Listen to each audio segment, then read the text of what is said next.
시청자 여러분 안녕하십니까? 네, 4월 10일 굿모닝 YTN 1부 시작합니다. 먼저 주요 뉴스부터 보고 오겠습니다. 미국의 우크라이나 전쟁과 관련해 우리나라를 비롯한 동맹국을 감청해온 정황이 드러나 파장이 일고 있습니다. 윤석열 대통령의 미국 국빈 방문을 앞둔 대통령실은 과거 전례와 다른 나라 사례를 검토하면서 대응책을 검토해보겠다며 신중한 입장을 밝혔습니다. 강남 납치 살해 사건과 관련해 경찰이 신상이 공개된 주범 이경우가 배후로 지목된 부부에게 범행을 제안했고 이들 부부가 돈을 입금한 뒤 살인이 이뤄진 것으로 파악했습니다. 경찰은 이경우와 공범 2명을 검찰에 넘기고 재력가 아내에 대해선 구속영장을 신청했습니다. 강남 학원과 마약 음료 사건과 관련해 마약 음료를 직접 제조한 혐의 등을 받는 일당 2명에 대한 영장 실질 심사가 오늘 열립니다. 경찰은 중국에 있는 지인 지시로 중국에서 음료통을 들여온 뒤 음료수 100병에 모두 필로폰을 탔다는 진술을 확보했습니다.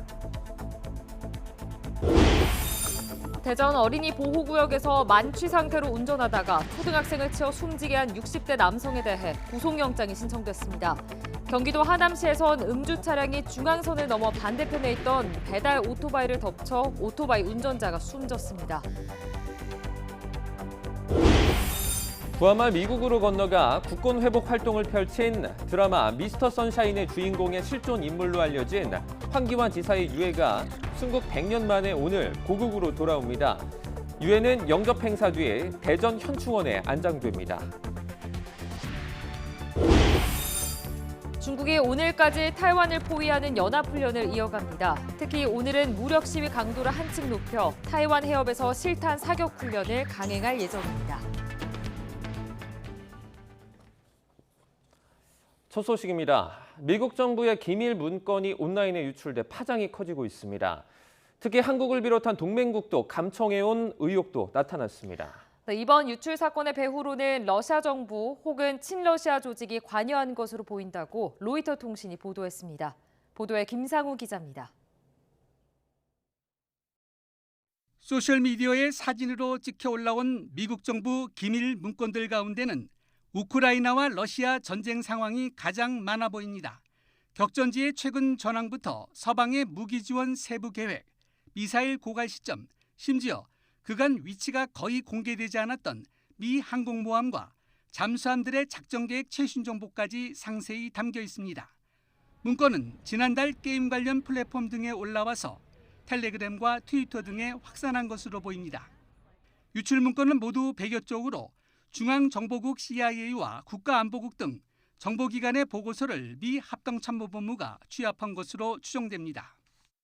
문건의 일부는 러시아 전사자수 등이 다른 여러 버전이 존재하고 일부는 1급 기밀 또는 외국과 공유하지 않는 기밀이라는 표시도 적혀 있는데 특히 한국 관련 내용도 포함되어 있습니다. 국내외 보도를 통해 이미 알려진 내용이긴 하지만 한 건에는 바이든 대통령이 윤석열 대통령에게 포탄 공급을 압박할 가능성에 대한 한국 관리들의 우려가 담겨 있습니다. 또 다른 한 건에는 CIA가 작성한 보고서에 정보 출처가 전화나 전자메시지를 도청하는 데 쓰이는 신호정보 보고로 명기되어 있습니다. 뉴욕타임스는 미 정보당국이 동맹들까지 도감청하고 있음을 보여주는 문건 유출이라고 지적했습니다. 문건을 누가 왜 유출했는지 아직 밝혀지지 않은 가운데 미국이 동맹국 등 우방을 도감청했다는 정보를 흘려 이간질하려는 러시아 측의 연루 가능성이 제기되고 있습니다. 로이터 통신은 러시아 정부 혹은 친러시아 조직이 이번 유출 사건의 배후로 추정된다고 보도했습니다. YTN 김상호입니다. 대통령실은 미국 정부기관이 한국 정부를 감청했다는 보도에 대해 미국과 필요한 협의를 하겠다고 밝혔습니다. 윤 대통령의 방미를 앞두고 돌발 상황이 벌어진 건데 대통령실은 예정대로 정상회담 막판 조율에 몰두할 방침입니다. 박석영 기자가 보도합니다. 미국 CIA 등 정보기관이 한국 정부 감청을 했다는 뉴욕타임스 보도에 대해 대통령실은 원론적인 입장을 내놨습니다. 대통령실 관계자는 브리핑에서 보도 내용을 알고 있다며 과거 전례 등을 검토해 대응책을 살피고 미국과 필요한 협의를 해나가겠다고 말했습니다. 감청 결과가 우크라이나 무기 지원 관련으로 알려졌는데 실제 이를 논의했느냐는 질문엔 보도가 확정된 사안은 아니라며 우크라이나에 무기를 제공하지 않겠다는 정부 기본 입장엔 변화가 없다고 답했습니다. 확답 대신 두루뭉술하게 대답한 겁니다. 대통령실 내부에서는 처음 있는 일이 아니고 한미 동맹을 근본적으로 흔들 일도 아니라는 의견이 나오는 것으로 전해졌습니다. 대신 대통령실은 다가오는 윤 대통령의 미국 국빈 방문 준비에 더욱 몰두하는 모습입니다. 조태용 국가안보실장이 지난 3일 제이크 설리번 백악관 국가안보보좌관과 통화했고 미국 백악관 국가안보회의 고위 당국자도 지난 5일 방한해 조현동 외교부 1차관과 만나는 등 고위급 접촉이 잇따랐습니다. 특히 한미는 오는 26일 정상회담 이후 공동문안을 도출하기 위한 밀도 있는 논의를 이어가고 있습니다. 관건은 얼마나 실효성 있는 확장 억제 방안이 공동성명에 담기느냐가 될 거로 보입니다. 하지만 방미를 코앞에 두고 터진 감청 의혹이 이번 방미를 국제관계와 국내 정치의 분수령으로 삼겠다는 대통령실의 큰 그림에 영향을 줄 가능성은 남아 있습니다. YTN 박서경입니다. 지난달 말 강남 한복판에서 40대 여성을 납치해 살해한 뒤에 시신을 유기한 사건의 전모가 어느 정도 드러났습니다. 신상이 공개된 주범 이경우가 작년 7월에서 8월쯤 범행을 기획해 제안했고 배우로 지목된 재력가 부부는 잘해보자며 동의를 한 뒤에 7천만 원의 자금을 댄 것으로 파악됩니다. 강민경 기자입니다. 이른바 강남 납치 살해를 주도한 주범 이경우가 얼굴을 드러냈습니다. 피해자와 유족, 남겨진 자신의 가족에게 죄송하다며 고개를 숙였습니다. 진심으로 사죄한다는 말씀 드리고 삼가 고인의 명복을 빕니다. 이경우의 지시를 받아 강남 역삼동에서 피해자를 납치한 뒤 살해한 황대한, 연지호도 나란히 경찰서 문을 나섰습니다. 모자를 둘러쓴 황대한과 달리 얼굴을 드러낸 연지호는 이경우에게 협박을 받아 범행에 가담했다고 주장했습니다. 3억 좀 넘게 받는 걸로 알고 있어요. 협박에 못 이겨서 황대한이랑 이경우가 계속 협박하는 바람에 계속 하게 되었어요. 경찰은 이경우가 범죄의 판을 짜고 이른바 배후로 알려진 사실혼 관계의 재력가 부부 유모 씨와 황모 씨가 범죄 자금을 댔다고 보고 있습니다. 이경우와 유 씨 부부는 과거 피해자가 운영하던 가상화폐 피코인의 투자자였습니다. 이경우는 피코인 가격 폭락의 피해자였고 유 씨 부부와 피해자는 시세 조작 의혹을 둘러싼 법적 분쟁을 이어가던 상태였습니다. 원래 피해자와 함께 움직이다가 2021년 9월 유 씨 부부 편으로 돌아선 이경우는 지난해 7월에서 8월쯤 유 씨 부부에게 납치 살해 범행을 제안했습니다. 유 씨 부부는 이에 동의했고 지난해 9월부터 수차례에 걸쳐 범죄 자금 7천만 원을 송금해줬다는 게 경찰의 판단입니다. 이미 재력가 남편 유 씨를 구속한 경찰은 범죄 자금을 인출한 아내 황 씨에 대해서도 구속영장을 신청했습니다. 또 구속된 유 씨가 범행 시점 주범인 이경우와 같은 호텔에 있다가 피해자의 휴대전화를 받아든 뒤 코인 지갑을 조회한 정황까지 확인했다고 설명했습니다. 유 씨 부부는 범행을 전부 부인하고 있습니다. 경찰은 다음 주쯤 유 씨 부부에 대한 신상 공개를 검토할 예정입니다. 경찰은 범행에 사용된 마취제를 빼돌려 건넨 혐의를 받는 이경우의 아내도 불구속 입건했고 범행 공모 중 중도 이탈한 20대 남성 이모 씨는 검찰에 송치했습니다. 강남 납치 살해의 전모가 어느 정도 드러난 현재 경찰이 입건한 피의자는 모두 7명입니다. YTN 강민경입니다.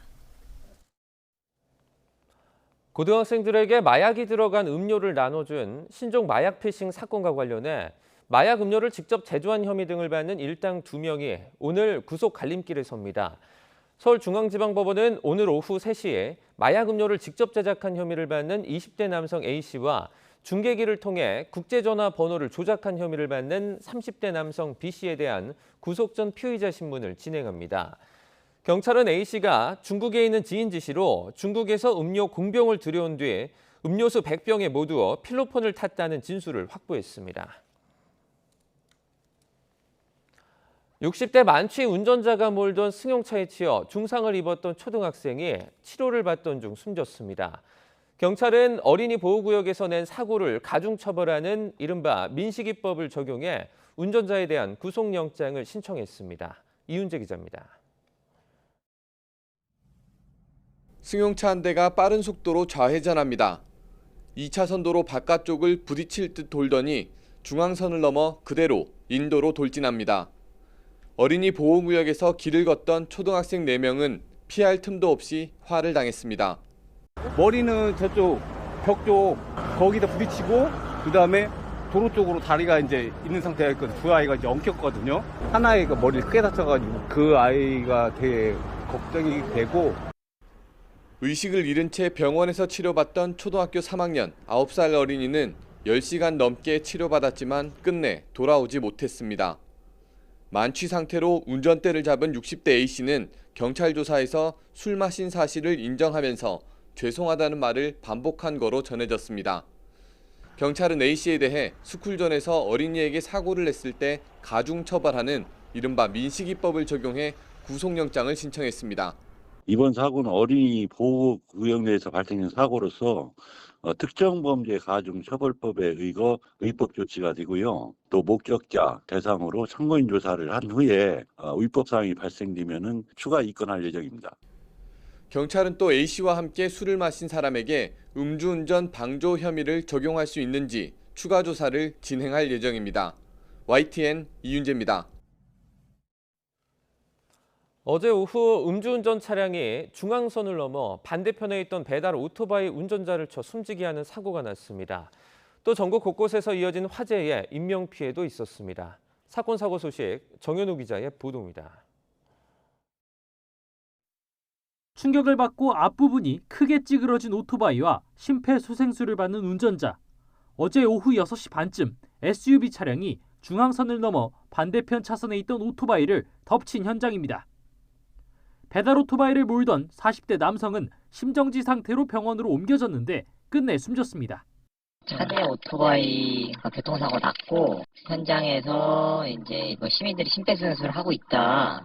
오토바이 운전자 심정지 발생을 해가지고 병원으로 저희가 이송했어요. 경찰 음주 측정 결과 차량을 몰던 20대 남성의 혈중 알코올 농도는 0.037%로 면허 정지 수준. 경찰은 남성을 음주운전 등 혐의로 입건해 정확한 사고 경위를 알아보고 있습니다. 뜨거운 불길에 건물 골조가 다 무너져 내렸습니다. 어제 저녁 7시쯤 충남 논산에서 1층짜리 방앗간 건물이 화재로 전소됐습니다. 옆 가정집에서 살면서 떡집을 운영하던 일가족 5명이 서둘러 대피해 인명피해는 없었습니다. 충북 보은에선 어젯밤 8시쯤 조그마한 농막에서 불이 나 40분 만에 진화됐습니다. 농막 안에선 60대 남성 거주자가 숨진 채 발견됐습니다. 안에서 숨지신 분이 여기 사시던 분인가요? 네, 그렇다고 그러더라고요. 현장에서 지금 감식하고 있거든요. 불이 시작된 지 한참이지만 계속 뿜어져 나오는 희뿌연 연기는 어두운 밤하늘을 뒤덮습니다. 어제 오후 5시 20분쯤 시작된 경기도 양평 경정용 보트 공장에서 난 불은 건물 2개 동을 태우고 3시간 만에 꺼졌는데 다친 사람은 없었습니다. YTN 정윤우입니다.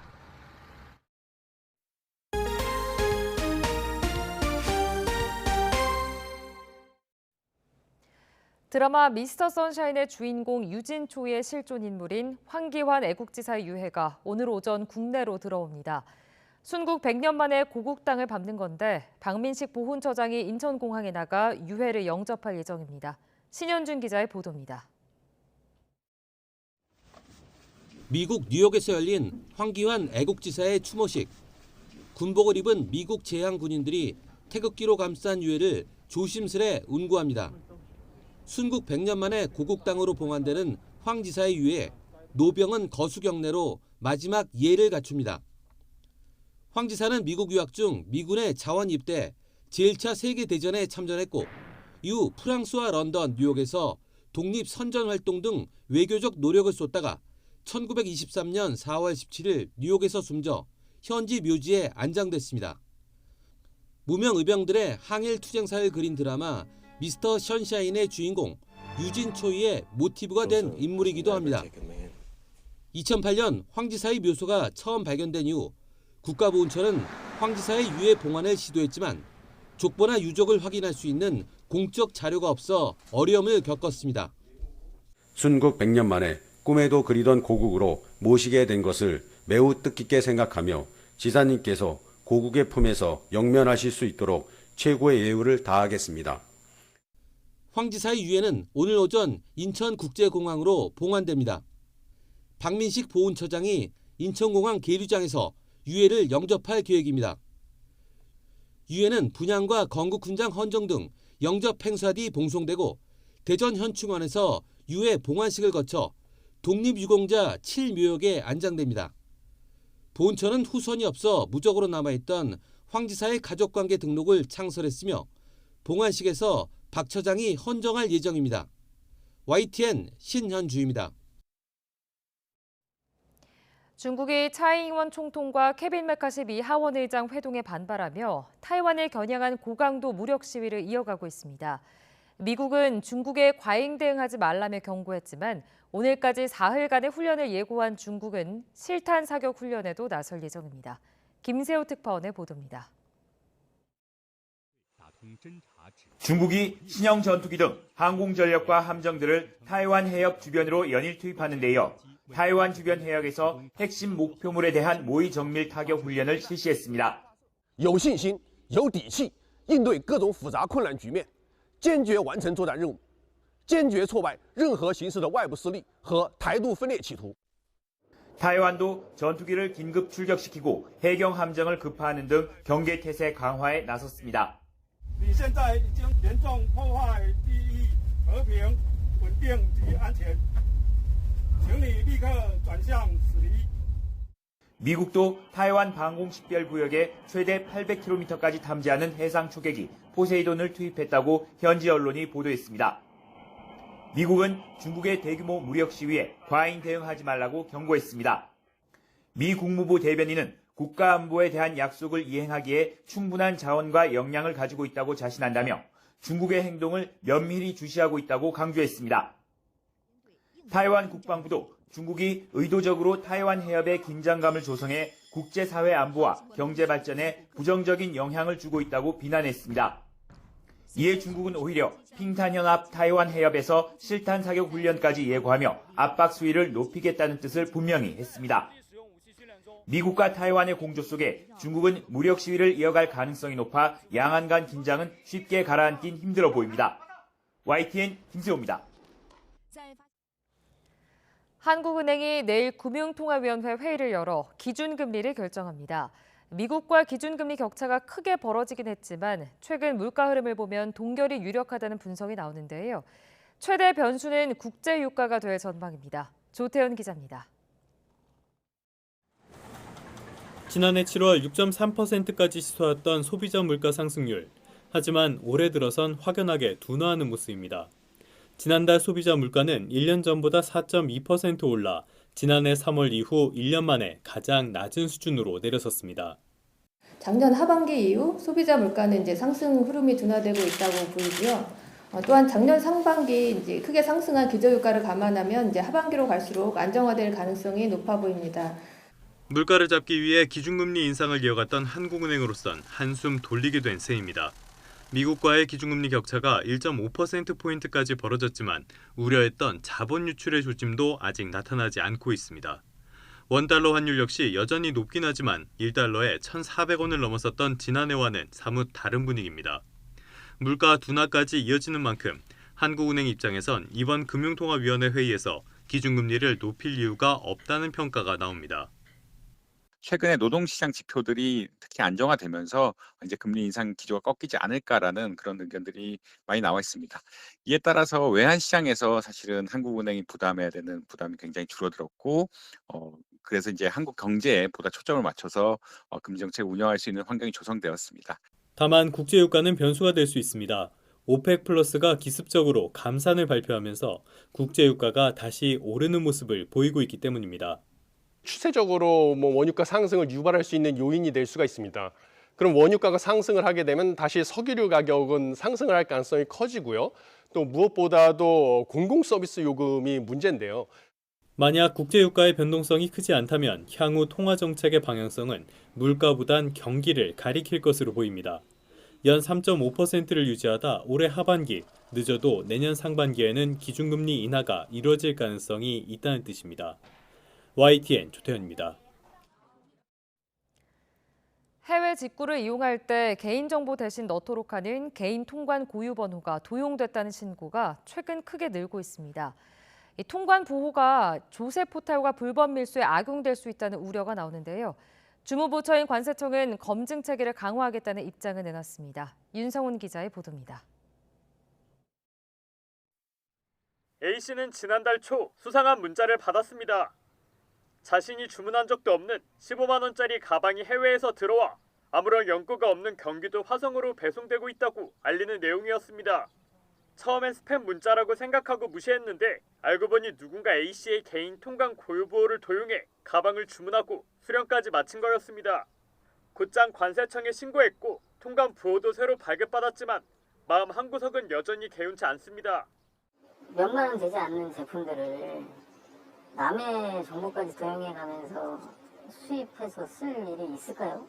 다른 좋지 않은 목적으로 물품이 오간다거나 그럴 수 있거든요. 개인 통관 고유 보호는 누가 국내로 물품을 들여오는지 식별하기 위해 주민등록번호 대신 입력하는 정보입니다. 개인정보 유출을 막겠다는 취지로 지난 2011년 처음 시행돼 2020년 말부터는 제출이 의무화됐습니다. 그러나 애초 도입 목적이 무색할 정도로 통관 보호가 빼돌려졌다는 신고가 계속 늘어나 관세청도 지난해 3월 도용 피해를 접수하는 공식 창구까지 만들었습니다. 그렇게 12월까지 피해 신고 1,500여 건이 접수된 가운데 올해 들어 석 달 동안 이미 1,300여 건이 들어와 전년도 9달치에 근접했습니다. 그렇다면 남의 통관 보호를 몰래 가져다 쓰는 이유는 뭘까? 대개 개인이 150달러가 넘는 물품을 사면서 관세를 내지 않거나 국내에서 팔 물품을 수입하는 업자가 마치 개인인 것처럼 꾸며 당국의 허가나 승인을 회피하기 위해 통관 보호를 도용하는 것으로 보입니다. 심지어 다른 사람의 통관 보호를 이용해 마약류 등 불법적인 물품을 들여오는 등 범죄에 악용될 가능성도 있습니다. 다른 사람이 마치 나인 척할 수 있으니까 뭐 불법적인 용도로 쓰일 수 있고 그럼 대안을 만들어내야 될 거잖아요. 어떤 식으로 그런 안전대책을 뭐 기술적으로든 제도적으로든 마련할 것인가. 또 통관보호 유출은 물건을 보내는 국가에서 일어나는 경우가 많아 규제나 단속도 쉽지 않습니다. 관세청은 본인의 통관 보호가 사용되는 건지 확인할 수 있도록 검증 체계를 마련하겠다고 밝혔습니다. YTN 윤성훈입니다. 전기차가 자동차의 대세로 떠오르면서 핵심인 배터리 업계와의 합종 연횡이 복잡하게 전개되고 있습니다. 현대차그룹 정의선 회장도 서울 모빌리티쇼에서 다른 회사 부스를 찾아 어느 배터리를 쓰는지 물을 정도입니다. 이승윤 기자가 취재했습니다. 서울 모빌리티쇼를 찾은 정의선 현대차 회장. 초소형 전기차 업체인 마스터 전기차 장기봉 회장에게 배터리는 어디 것을 사용하냐고 물어봤습니다. 이어 로봇 업체 고스트 로보틱스 부스를 찾았을 때도 같은 질문을 던졌습니다. 정 회장이 궁금해할 정도로 요즘 자동차와 배터리 업계 간 합종 연횡은 복잡하게 진행 중입니다. 포드는 SK온과 합작 법인을 설립해 미국에 공장 3곳을 건설 중인데 튀르키예에도 합작 공장을 추진하다 결렬되자 LG에너지 솔루션과 손을 잡았습니다. 중국 배터리 업체 CATL과도 미국 공장 건설을 추진 중입니다. GM은 LG에너지 솔루션에 파우치형 배터리를 10년 넘게 쓰다 삼성 SDI와 북미에 합작 공장을 짓기로 했습니다. 원통형 배터리 공급을 위한 게 아니냐는 분석입니다.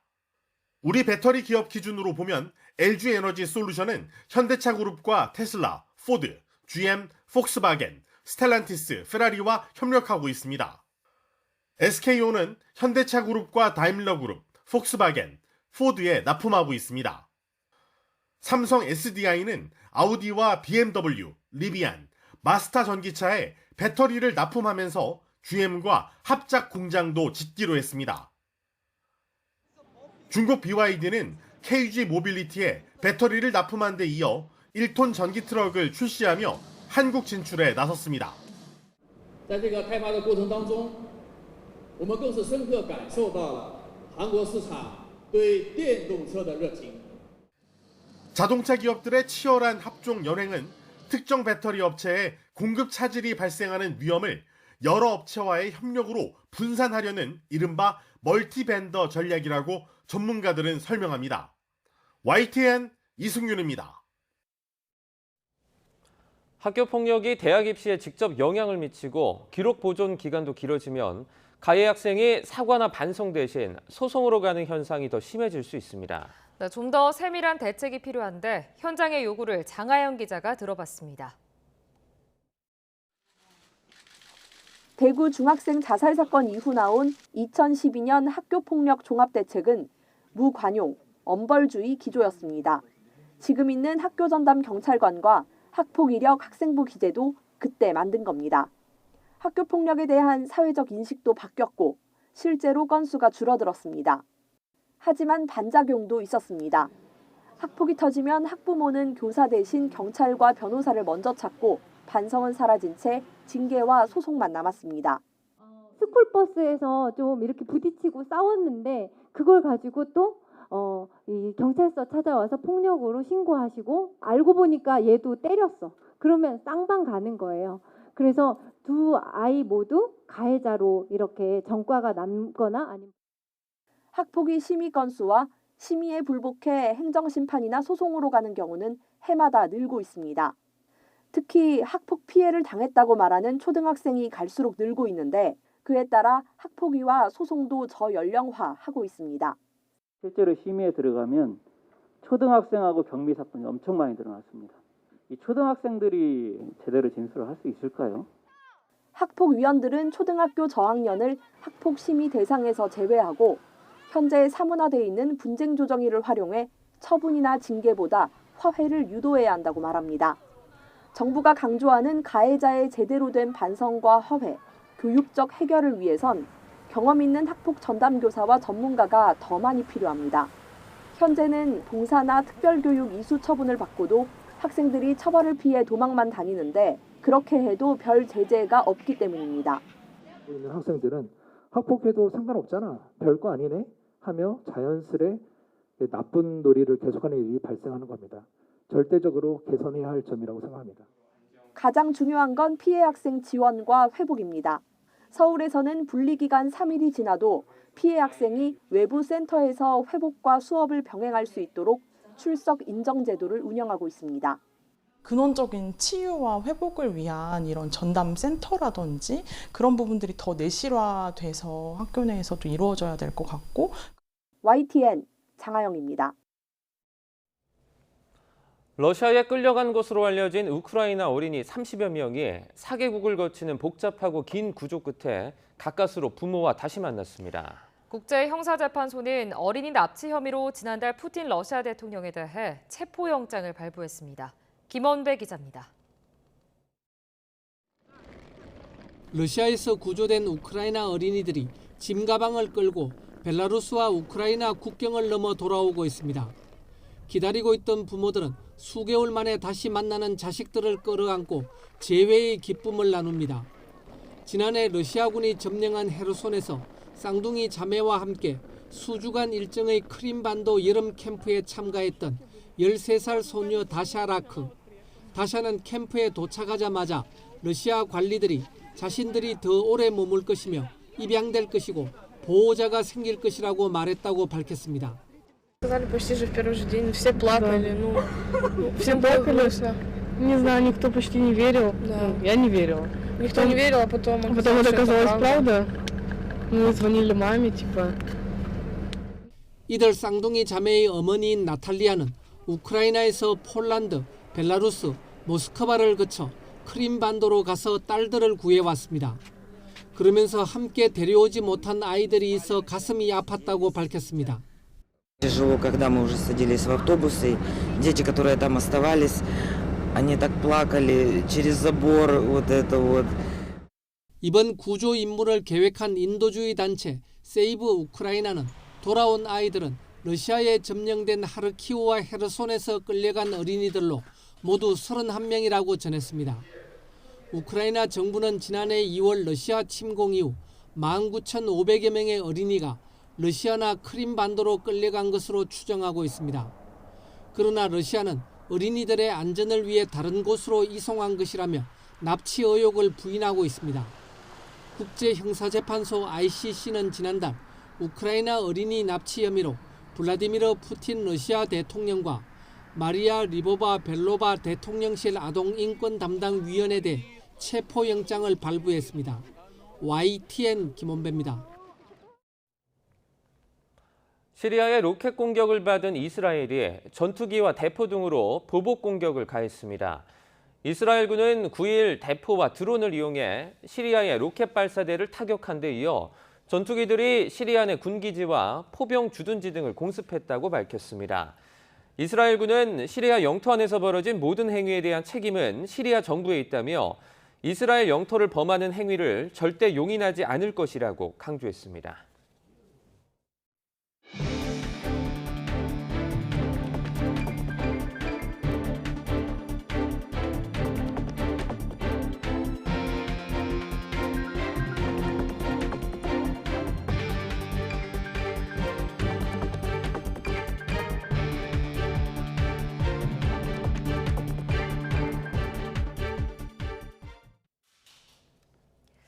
강남 납치 살해 사건을 수사 중인 경찰이 배후로 지목된 재력가 유 씨의 아내 황 모 씨가 주범 이경우에게 수천만 원을 지급한 정황을 파악하고 황 씨에 대해서도 구속영장을 신청했습니다.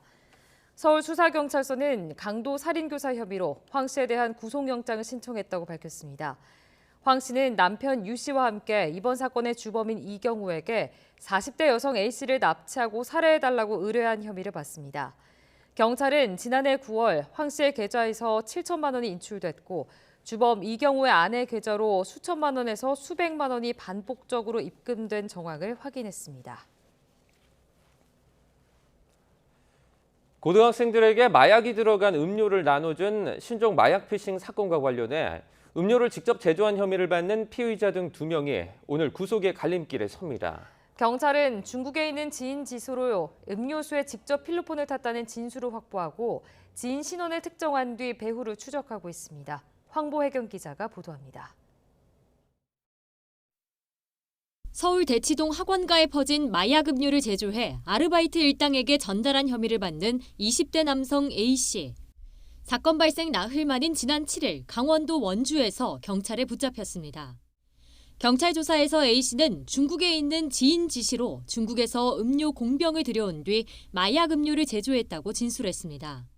시음 행사를 위해 준비된 음료 100병에 모두 필로폰을 탔다고도 실토했습니다. 앞서 피해자 소변에 대한 마약 간이 검사 결과 필로폰 양성 반응이 나온 것과 일치하는 대목입니다.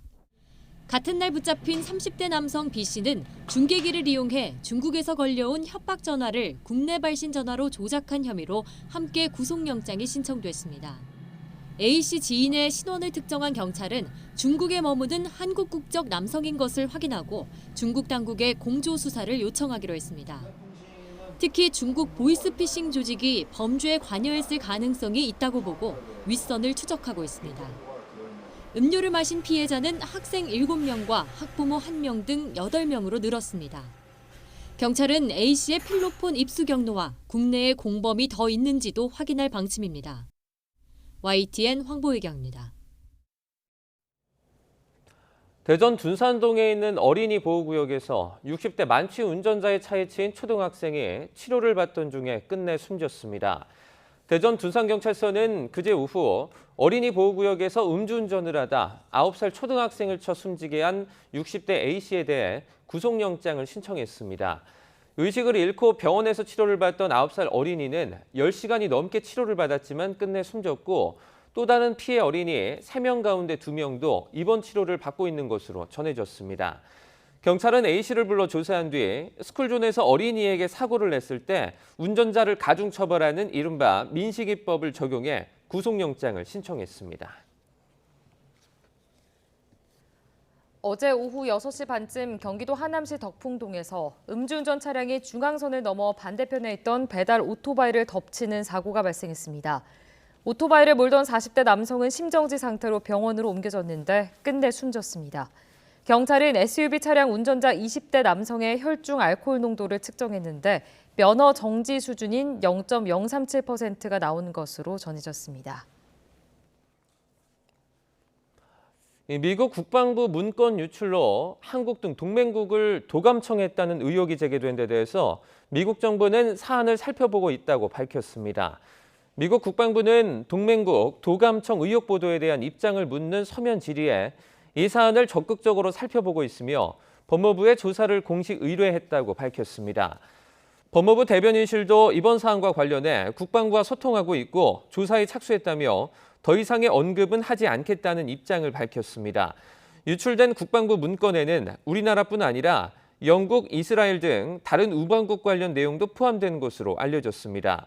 미국 언론들은 해당 문건을 놓고 러시아가 일부 조작했을 가능성이 있지만 전반적으로 진짜 같다는 미국 정보 관계자들의 발언을 전하고 있습니다. 이와 관련해 대통령실은 보도 내용을 알고 있다며 과거 전례와 다른 나라 사례를 검토해 대응책을 살펴보겠다고 밝혔습니다. 대통령실 관계자는 브리핑에서 제기된 문제에 대해 미국과 필요한 협의를 할 예정이라며 이같이 말했습니다.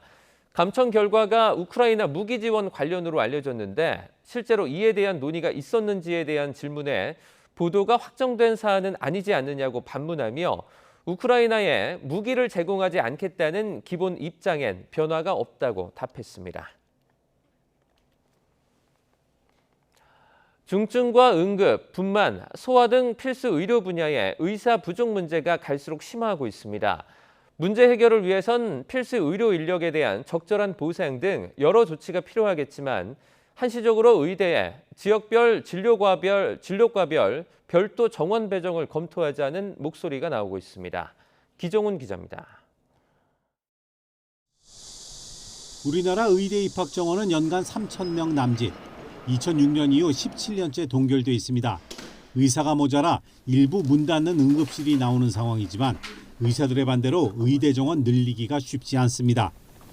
얽힌 실타래를 풀려면 실마리를 찾아야 합니다.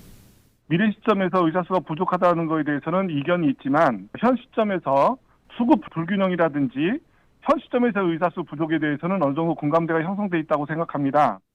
물론 필수 의료 인력이 병원에 남도록 보상 기전을 개선하는 것도 중요하지만 의사 수 확대로 부작용이 우려된다면 별도 정원 같은 한시적 조치라도 검토해야 한다는 겁니다. 기피과나 기피 지역 의료 공백을 메우기 위해 의대생을 뽑을 때부터 정해놓고 뽑는 겁니다. 지역별이나 진료과별로 의대 정원을 별도 배정해 일정 기간 의무적으로 근무하게 하는 방식으로 일본 등 해외에서도 이미 시행하고 있습니다. 일정 기간 지역에만 근무하는 의대 정원을 통해서 지역 의사제를 실시하고 있습니다.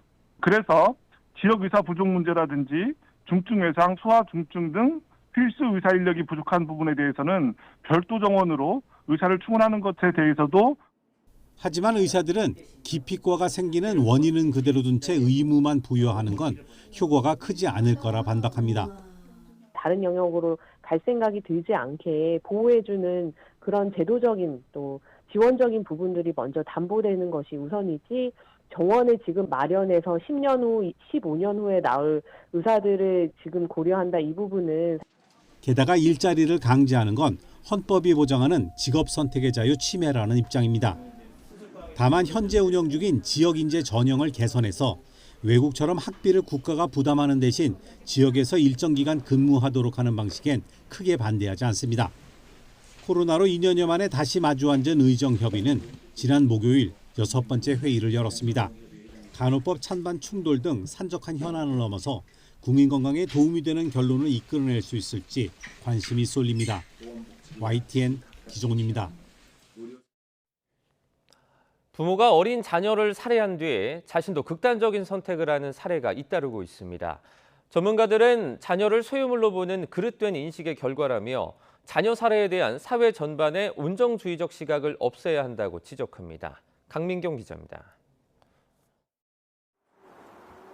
지난달 30일 경기도 화성에 있는 아파트에서 40대 어머니가 6살 아들을 살해한 뒤 자신도 극단적 선택을 시도했습니다. 이튿날 의식을 되찾은 어머니는 경찰 조사에서 우울증과 스트레스가 겹쳐 범행을 저질렀다고 진술했습니다.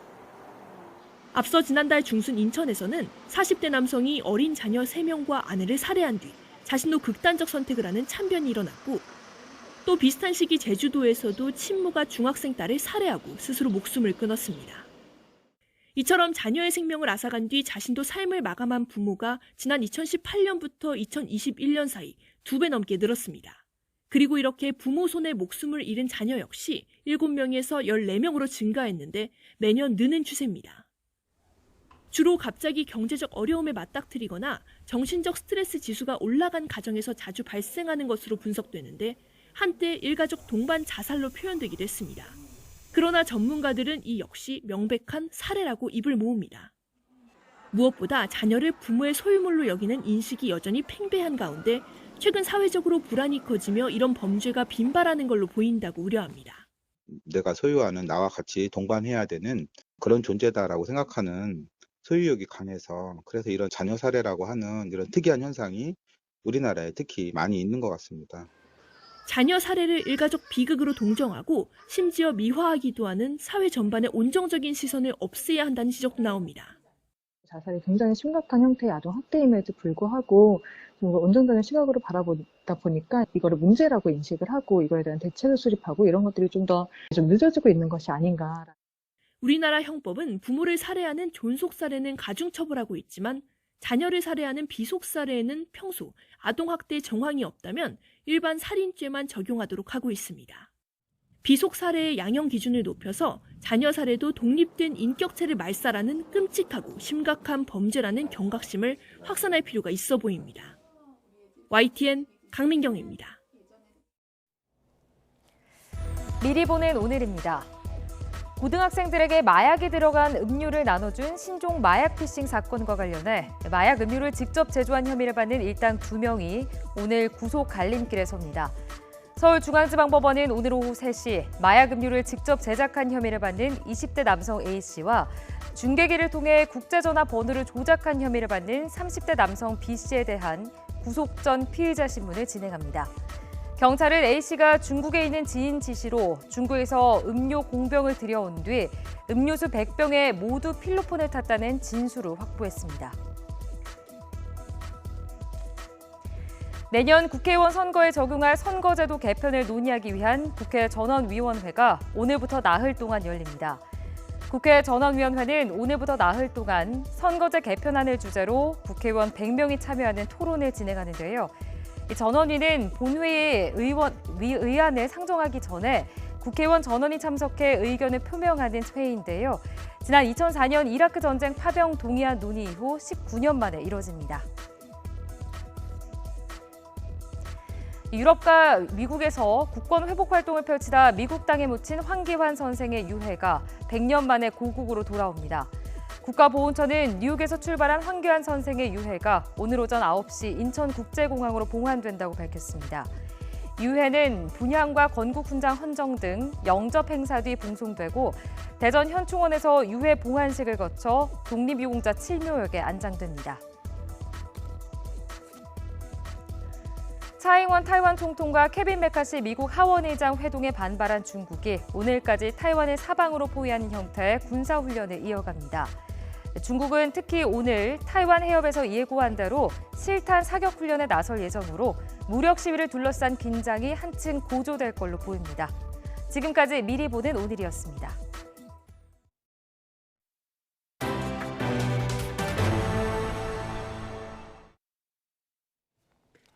포스코가 포항과 광양에 있는 제철소에 정비를 맡을 자회사를 직접 설립하기로 했습니다. 그러자 지금까지 업무를 전담해온 협력업체들이 반발하고 나섰고 지역사회도 경제 악영향을 우려하고 있습니다. 김근우 기자입니다. 물에 젖은 장비를 손으로 닦아내고 바닥에 쌓인 진흙은 넉가래로 밀어냅니다. 지난해 태풍 흰남노로 침수 사고를 겪은 포항제철소 모습입니다. 기계 정비와 유지 보수에 큰 어려움을 겪은 포스코는 앞으로 자회사를 만들어 문제를 해결하기로 했습니다. 그러면서 유지 보수를 전담해온 협력업체에는 자회사와 다시 계약하거나 자산을 넘기고 자회사 일원이 될 것을 제안했습니다. 유지 보수 업체들은 즉각 반발했습니다. 30년 넘게 제철소 정비를 전담하면서 쌓은 정비 기술과 숙련된 인력은 대기업의 통째 뺏기고 회사는 문을 닫게 될 거라는 우려 탓입니다. 게다가 소소한 장비에 대한 자산 가치만 따지고 기술과 인력에 대한 가치는 챙기지 못할 수도 있다는 걱정도 큽니다. 정비회사의 업무 특성상 제일 중요한 거는 전문 인력입니다.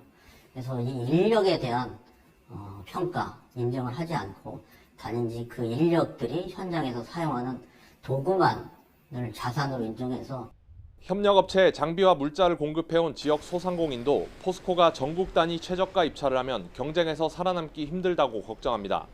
1억 이상의 매출이 거의 없어진다 보니까 저희들 입장에서는 위기감이 많이 느껴지는 편이죠. 포스코 연관단지 업체들하고 거래가 비중이 높은 데는 살아남기가 많이 힘든다고 보거든요. 포항시의회는 피해 대책 마련을 촉구했고 광양시의회는 아예 자회사 설립을 중단하라고 요구했습니다.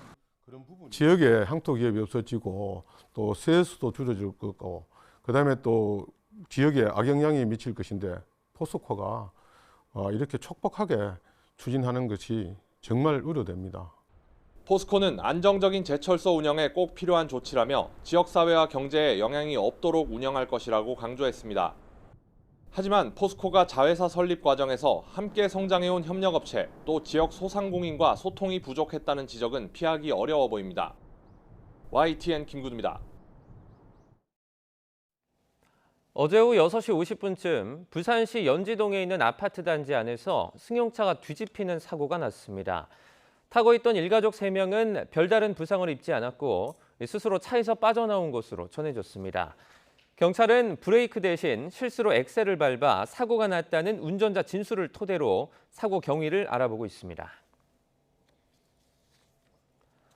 어제 오후 5시 20분쯤 경기도 양평군 양평읍에 있는 경정용 배공장에서 불이 나 3시간여 만에 꺼졌습니다.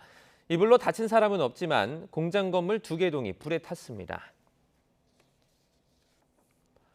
어제 오후 3시 반쯤 울산 울주군 명선도 앞바다에서 윈드서핑을 하던 50대 남성이 표류하는 사고가 발생했습니다. 강풍에 돛이 부러져 해상 양식장 줄을 잡고 버티고 있던 이 남성은 신고를 받고 출동한 해경에게 구조됐습니다. 어제 오후 1시 10분쯤 경북 김천시 간문면 야산에서 불이 나 1시간여 만에 꺼졌습니다. 산림당국은 헬기 석대와 인력 100여 명을 투입해 진화 작업을 벌인 끝에 오후 2시 10분쯤에 불을 껐습니다. 10년여 동안 관객 40만 명을 동원한 뮤지컬 친정엄마가 3년 만에 다시 무대에 올랐습니다. 지난 2009년 초연 때부터 함께해온 원조 친정엄마 김수미 씨가 이번에도 열연하고 있습니다. 신웅진 기자가 전해드립니다. 상견례 자리에 나온 딸의 엄마. 부잣집 시어머니가 계속 자신의 딸을 구박하자 자리를 박차고 일어섭니다. 아이고 등신 같은 아들이나 데리고 자자. 우여곡절 끝에 결혼한 딸이 다시 딸을 낳으면서 뒤늦게 엄마의 마음을 이해하게 된다는 내용의 뮤지컬입니다. 14년 동안 이 공연 기간에는 제가 아주 굉장히 차분해져요. 그래서 내가 깜짝 놀라요. 내가 왜 이러지? 친정엄마에 빠져 있어서. 김수미 배우는 초연인 2009년부터 지금까지 빼놓지 않고 주연을 맡았습니다. 뮤지컬이기 때문에 노래도 부르고 율동도 하다 보니 이제는 힘이 붙인다고 고백합니다. 중간에 다리가 후들후들 떨릴 적도 있습니다. 그래서 양 이쪽 테이블 저쪽 테이블에 얼음 많이 넣은 아이스 커피를 넣고 목을 적셔가서 하는데 친정엄마는 모든 사람이 공감할 만한 잔잔한 스토리로 지난 10여 년간 320여 회 공연으로 40만 명에게 감동을 전했습니다. 1970년 데뷔한 김수미 배우는 54년간 연기 생활을 해왔지만 이 뮤지컬은 그중에서도 각별합니다. 제 인생에서 전원일기 하고 이 친정엄마 작품은 정말 무덤까지 가고 싶을 만큼 애정이 가는 작품입니다. YTN 신웅진입니다. 월요일인 오늘은 어제보다 날이 더 따뜻하겠습니다. 현재 서울 기온은 6.4도로 어제보다 3도가량 높고요. 낮 기온은 19도까지 오르면서 어제보다 그리고 예년보다 1에서 2도가량 높겠습니다. 다만 일교차가 10도 이상 크게 나는 만큼 아침 저녁으로는 옷차림 잘 해주시기 바랍니다. 맑은 날씨 속에 대기는 또다시 건조해지고 있습니다. 주말 사이 강원 영동과 경남 곳곳으로 다시 건조주의보가 내려졌고요. 그 밖의 지역의 대기도 점점 더 메말라 가겠습니다. 오늘 오후부터 강원 산간과 해안가에 또 내일부터는 전국에 바람도 무척 강하게 불어서 대형 화재가 발생할 위험이 큰 상황입니다. 특히 강원 산간은 내일 새벽부터 최대 순간 풍속 초속 30m 이상의 태풍급 바람이 예상되는 만큼 시설물 피해와 또 화재 사고 모두 주의를 해주시기 바랍니다. 현재 기온 살펴보면 서울은 6.4도, 광주는 5.7도로 어제보다 1에서 3도가량 높고요. 낮 기온도 서울 19도, 대전 21도, 대구는 22도로 어제보다 1에서 2도가량 높아 따뜻하겠습니다. 내일 오전 중부지방을 시작으로 오후에는 전국에 봄비가 내리겠는데요. 비의 양은 5에서 20mm 정도로 많지 않겠지만 바람이 무척 강하게 불겠습니다. 대비 잘 해주시기 바랍니다. 날씨였습니다. 굿모닝 YTN 1부는 여기까지입니다. 잠시 후 2부가 이어집니다. 시청해주신 여러분 고맙습니다.